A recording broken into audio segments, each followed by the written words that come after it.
Hey everyone, Gaijin Goombah here. Okay, I'm gonna be real here. I've actually been really scared to do this video. Ever since I saw the first episode of Blue-Eyed Samurai late last November, I've been badly wanting to make a video talking about my take on the series, but considering how the internet is, I've been putting it off for, I guess, over 2 months now? But my patrons really want to know my thoughts on this series as a student and researcher of Japanese culture and history, so I guess it's finally time! But if I'm gonna do this, we gotta set some ground rules, okay? Firstly, I'm only gonna be talking about the first hour-long episode of Blue-Eyed Samurai. Now, the whole series is absolutely worth watching, but episode 1 is up on YouTube for free, and I've got more than a video's worth of stuff to talk about with it. Plus, with it being free on YouTube, I'm praying that Netflix doesn't immediately copyright strike me in this channel. So, for my own sanity, I'm just gonna focus on the first hour, cause otherwise this would take months to complete. Secondly, if you haven't seen Blue-Eyed Samurai, go watch it, because otherwise this video may not make much sense. There are some content warnings, of course. I would honestly give this series a R rating for violence, nudity, and some generalized swearing, but it's never without proper context to the story, so I'd still recommend it as a really good piece of animation. Thirdly, and again, this being the internet, I feel the need to remind people that I've been studying and researching Japanese history and culture since I was 20 years old. I am now almost 40. I have studied in Japan, I have lived in Japan, I have worked in Japan. I have done cultural consulting work for various projects related to Japan. I have taken part in hours of official university and personal study in the US and Japan. My college degree is international relations with a double minor in Japanese and Asian studies. And if I really have to write an official resume here, I've got more than a few references from folks in and from Japan that will confirm that I've put the time and effort to fairly draw analytical conclusions about the country historically and culturally. If all of that is not enough to qualify me to at least be somewhat analytical with this piece of Japanese-inspired media, which I do like, by the by, then you will get nothing out of this video and might want to go watch something else. Likewise, please understand that I really do like this show for what it is. It's great animation, it's got great messages, and a great heart at its center. But I do have to say that there are some parts of it that, on a cultural level, were kinda weird, like off even. That's why I'm calling this a pedantic review. I'm going to be openly and admittedly hyper-fixated on small details, to the point that it's gonna sound like, well, I'm being overanalyzing and pedantic. But I know this is what many of you expect from me, because micro-detail analysis has been my job for the last 12 years now. So that's what I'm gonna do, and I promise you I will be as fair in my criticisms as I can be, because again, it's not like I hate this show. I really enjoy it overall. But I do have some criticisms that, well, we'll cross that bridge when we get there, okay? So let's just begin. The first bit of praise I want to shower on this show comes within the first 3 minutes of the episode, where we're introduced to Mizu, the stern and sharp half-white European, half-Japanese swordsperson, and Ringo, an optimistic, cheerful, over-talkative, plus-sized man who I want to assume was born without hands? And this was the first thing that blew me away with this show. It is rare, and I mean rare, that any sort of Japanese media or even media influenced by Japan have any characters like this. The only thing right off the top of my head I can think of that even comes close to this is Zatoichi, which involved a highly skilled blind swordsman. Now, I don't say this to unfairly generalize, this is just purely based on my own personal experience with the country, but Japan has rarely been forthwith in recognizing mixed race or physical deformity, especially the latter. Nowhere are they seen in older periods of art, stories, historical records, and ever since I saw this scene, I've been wrestling with the idea of why. Because even if it's rare, surely these kinds of people would have existed in history in Japan, wouldn't they? Well, maybe not so much a mixed race individual, as even before and after Japan's stint with Sakoku, mixed couples were so rare that none were really documented. But I really think the latter comes down to one very specific thing. Makibi. Makibi refers to pulling plants from an overpacked garden, but in actuality, it's slang for a specific kind of infanticide. Please don't ask details, it's a really macabre thing to talk about, but safe to say that if parents didn't want to keep their kids for whatever reason, they could, quote, send them back. That being said, this could only happen just after birth. If they decided to keep the kid, they had to keep the kid. So as you can imagine, a child with any major birth defect was likely subjected to this. And I do say likely because I don't want to be hyperbolic here. I know there were loving parents that kept their kids regardless of what they looked like, but my point is, due to how readily available Makibi was up to even in the early 20th century, it is amazing to me to see such imperfect characters with this historical context like this right from the get-go. In fact, I think it's that theme that makes this show so good. Granted, the message gets hammered home none too subtly later on, which I'll address later, but the core of this series, the way that I see it, is casting a positive light on people that are different, sometimes extremely different from regular society, in the age-old lesson of not judging a book by its cover. As far as I'm concerned, we still need messages like that considering how shallow hatred is still a thing in this world. And speaking of worldly evils, the other big thing that caught me off guard in a good way was just how many evils of Edo, as I like to call them, are present in this first act of the episode. Not only is there the topic of mixed race and physical disability, but also a great deal of misogyny and prevalence of prostitution.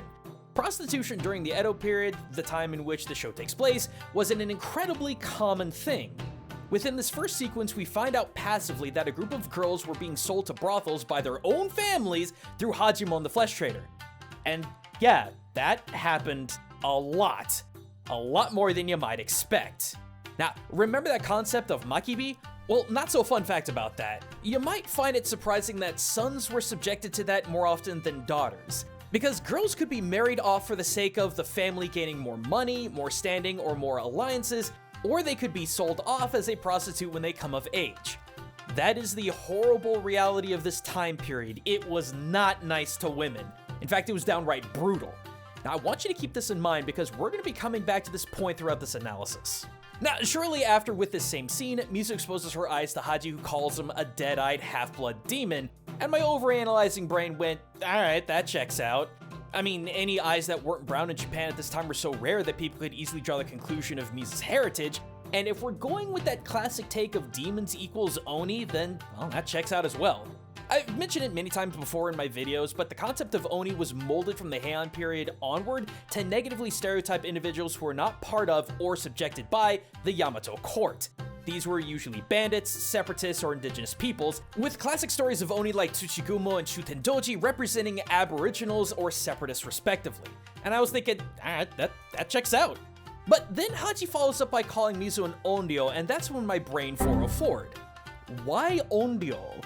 If you don't know, Onryo are the most dangerous kind of ghost in Japan's long-listed companion of Yurei. They are vengeful and incredibly dangerous, spreading diseases and natural disasters. And it's rare that anyone survives their presence, so why call Mizu this? I mean, they're brutal, sure, they're cold in nature, sure, but this felt like a weird thing to call a person like Mizu. Demon, yes. Onryo, not so much. All in all, it's not really a big deal, so I thought I'd just kind of put it away and keep on going. As Mizu leaves, Ringo follows, playing the role of the desperate would-be student one to learn from the sword-wielding master. Pretty standard stuff, and I could appreciate Ringo's enthusiasm as a character.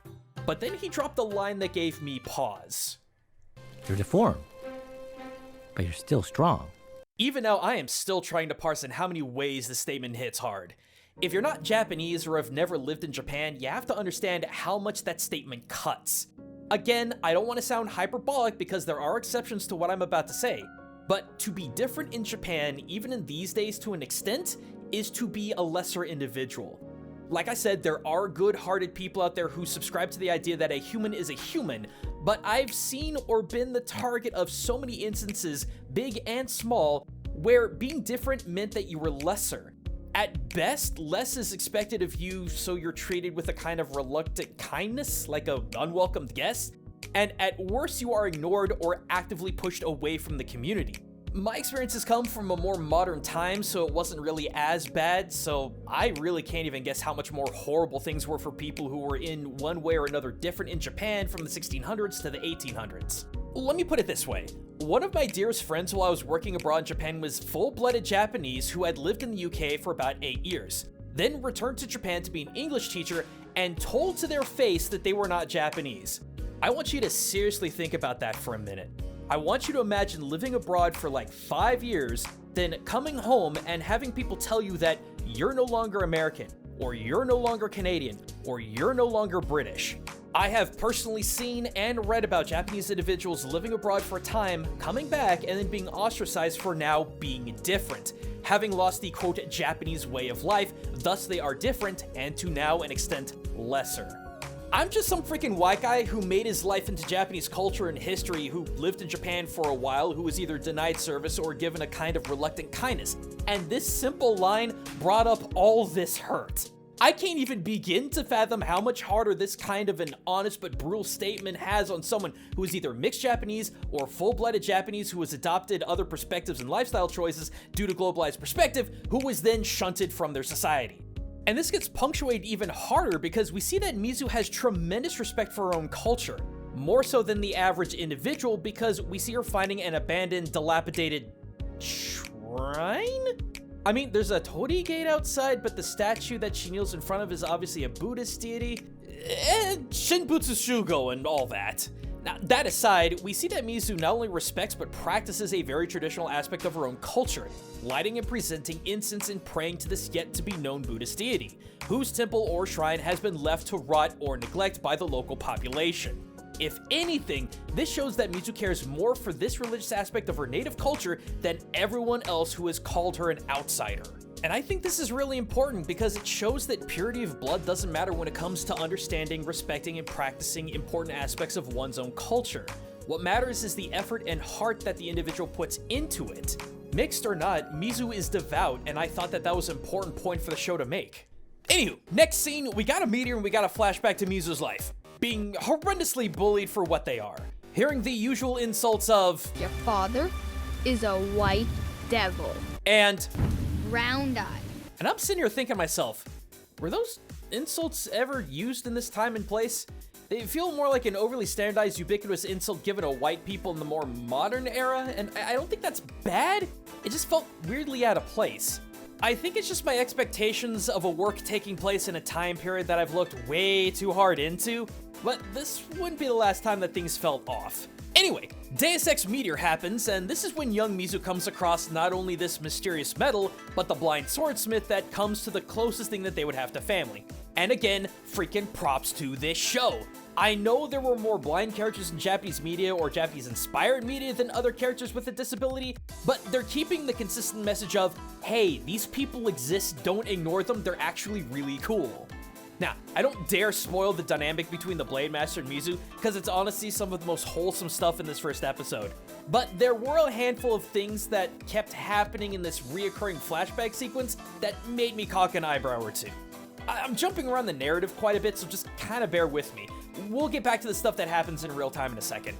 At one point in the flashbacks that span this episode, the Blade Master starts their fire by burning an ofuda in the kindling, and I have no idea why he does this. Ofuda are small pieces of kami, Buddhas, or other protective aspects of shrines and temples in Japan that are kept in various places of the household, depending on which kind of ofuda you got.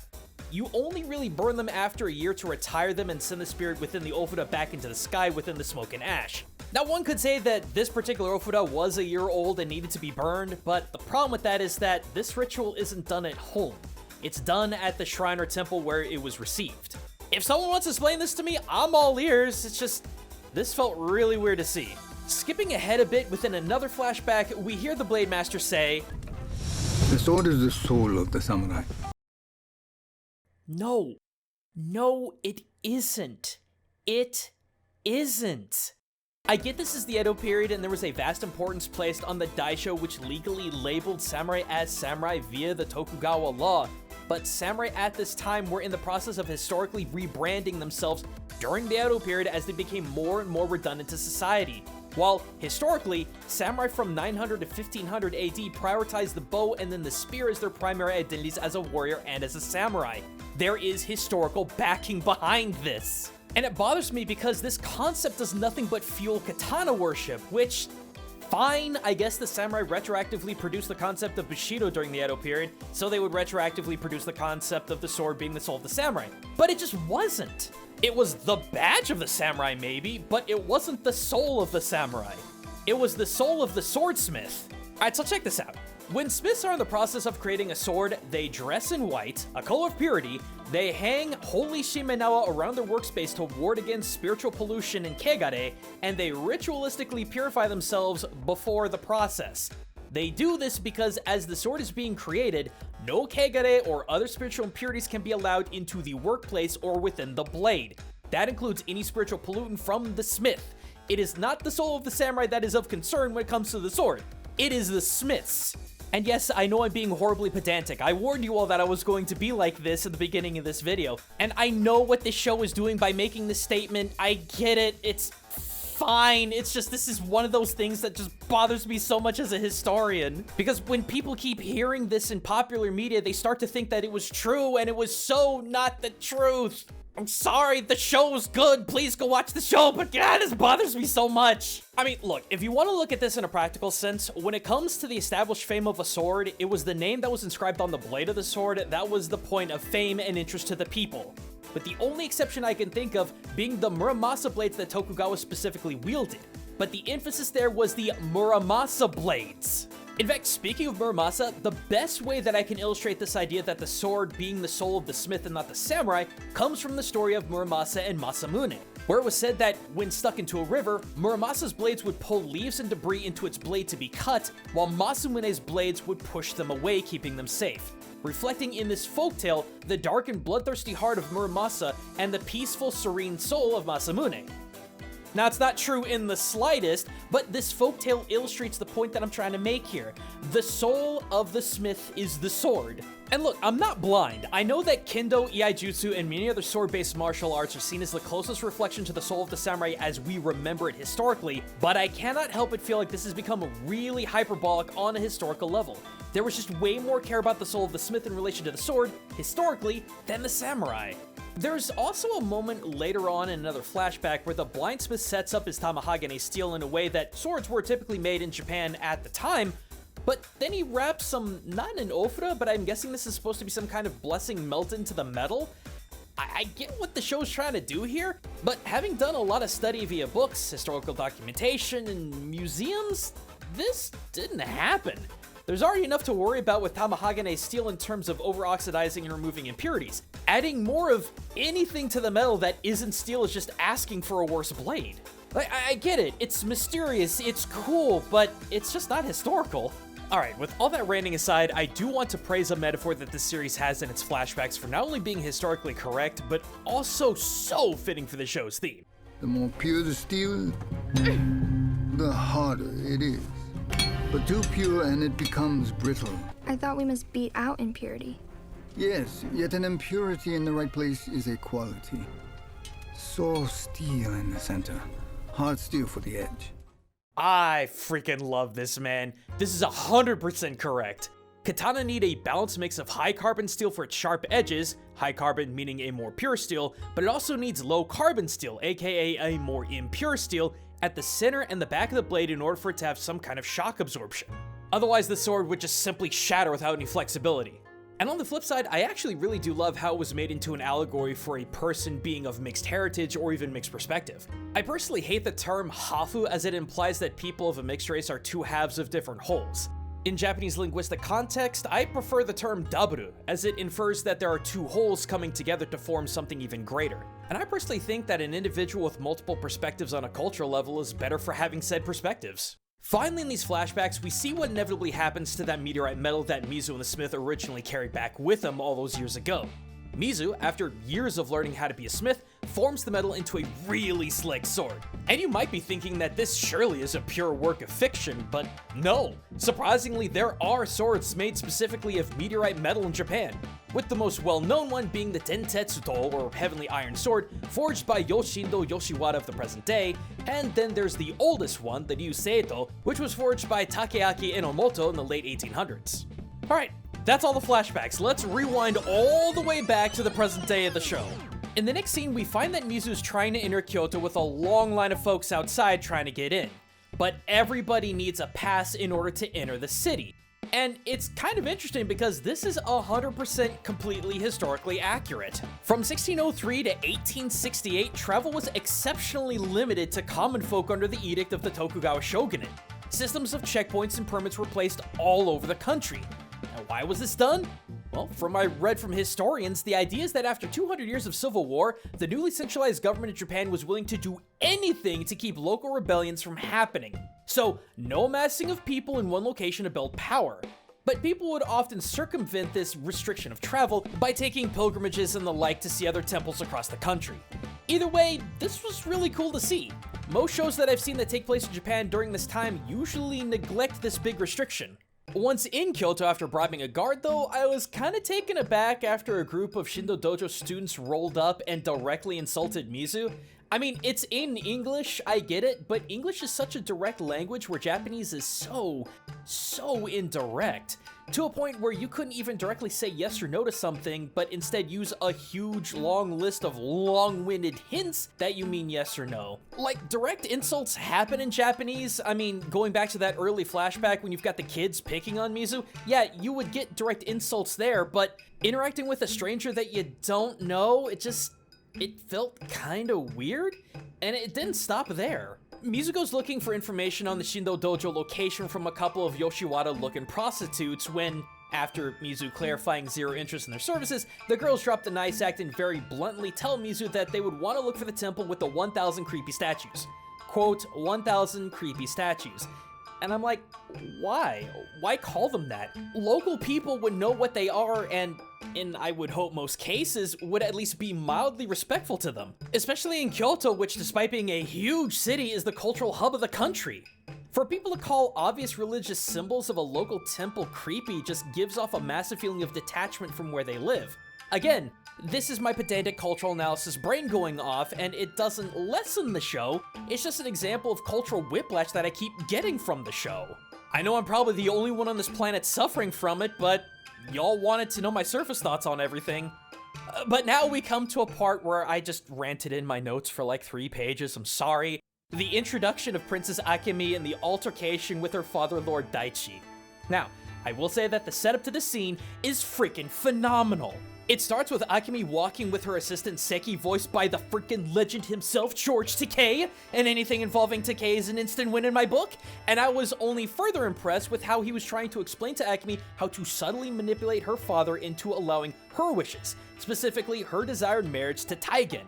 All the while you hear a faint squeaking of the floorboards as the two walk, and this again is historically 100% spot on.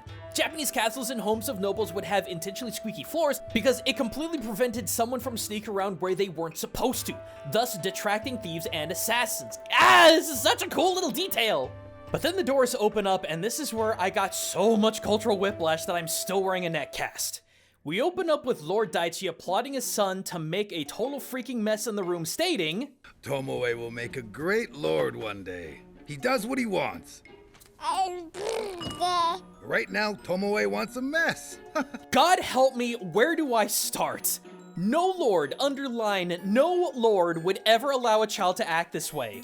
I've read accounts of lords beating their children and worse for this kind of behavior. And you might say, well, Gaijin, it's obvious that this is a father that is utterly spoiling a child. And in a modern day Western context, sure, that makes sense. But that's not what this is. Children of high class and high ranking families were drilled discipline by the age of 3.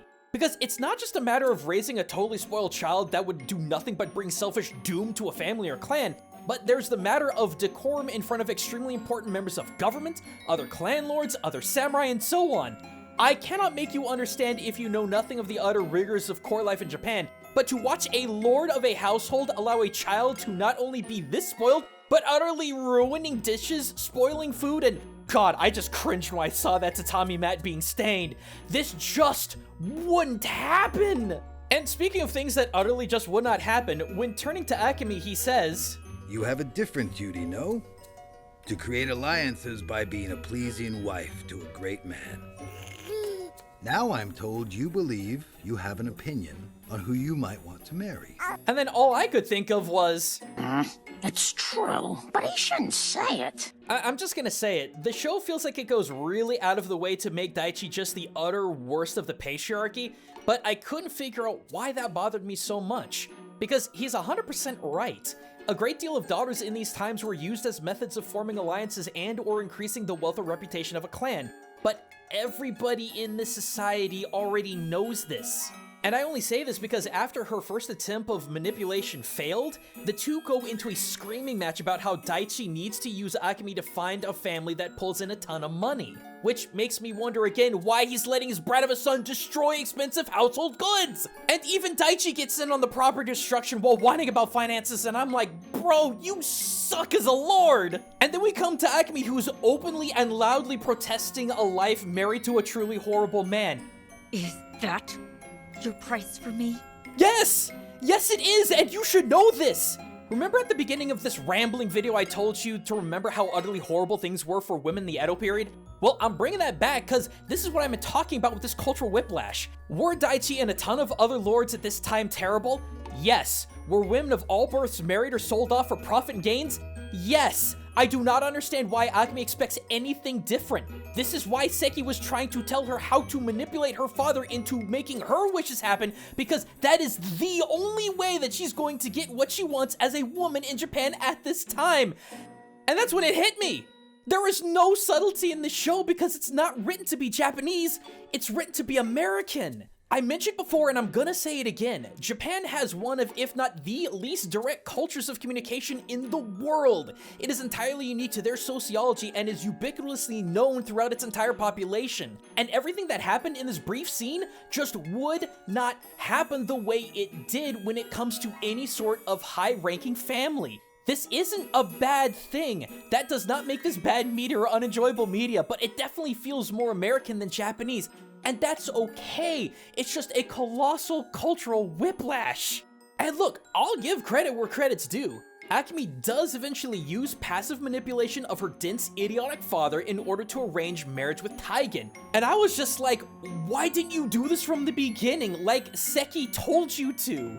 Was it really to draw out what an idiotic, misogynistic monster that Daichi was? Because you could do that subtly. And look, it's not like there weren't folk stories and even kabuki plays about forbidden lovers, but all this popping off, all this screaming, all this property damage, it didn't happen like this. Or if it did, I promise you the lord of that clan wasn't going to be in a position of leadership for very long. Again, I know I might sound like it, but I'm not angry. I still think this was a really good scene. It just kind of made my brain rattle around with this context. So, after a few deep breaths and reminding myself of how pedantic I was actually being with a fictional show that was fun, we get to the point where Mizu finally finds the Shindo dojo. And it's a little over the top, sure, but I absolutely love this dojo's theming. The Shindo are all about Tengu symbolism and claim that their first sensei was actually taught by the Tengu of Mount Kurama. This is very clearly a shout out to Minamoto no Yoshitsune, arguably Japan's greatest swordsman, who was taught swordsmanship by the various Tengu at Mount Kurama under the direct guidance of their leader, Sol Jobo. It's kind of a silly little thing, but it's such a loving reference, I can't even come close to being mad at it. But then, we have one of those previous flashbacks. Now, I didn't mention it when I was going over them, but I'm bringing it up now. When we see Mizu having a training montage, the theme Battle Without Honor or Humanity from Kill Bill kicked in, and I just lost it. Like, I completely lost it. That flashback and montage following the hyper action fight scene, all I could really do is see Uma Thurman in place of Mizu, and yeah, the scene's really cool. It's beautifully animated, but I felt like once and for all, I was utterly taken out of this world that was supposed to be Japan, but just wasn't. There were too many Americanisms. But you know what? That's when I realized something. And this is your final spoiler warning. This isn't Zatoichi. It's freaking Mulan. Yeah, by the end of the episode, we find that Mizu is disguising herself as a man in order to... well, I mean, it could be a lot of things. She could be trying to shed any weakness that theoretically comes from being a traditional woman of this time period, or she was hiding her identity because it was so much easier for men to do anything in the Edo period than a woman. Both are valid, and if it really was one or the other, that's fine, that's not my point. The point is that this is R-rated hypervengeance Mulan, and I love Mulan! Granted, I know only so much about China, but the OG Mulan wasn't trying to be 100% China like the remake tried and failed to be. It was China adjacent. A beautifully animated, thoughtfully written movie that had a lot of good messages, good levity, good action. Man, it was just a really good movie. And you know what? So was Blue-Eyed Samurai. It's not historical Japan, but in hindsight of everything that I just said, all the criticisms that I had for it, I don't ever think it was trying to be. And that's okay. Great even. I think if there's anything to be said, it's that there's nothing wrong with historical fiction, so long as it's not trying to label itself as historical truth, and I don't get that vibe from Blue Eye Samurai.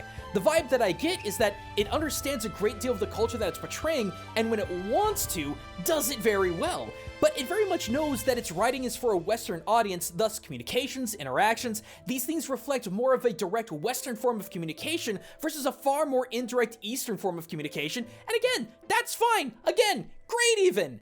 As I sat there reflecting this amazing realization, I guess the only reason that my overanalyzing pedantic brain went off like it did, becoming as overly critical as it did, is because I hate so much this thing that I personally call Narutoification of history and culture of Japan.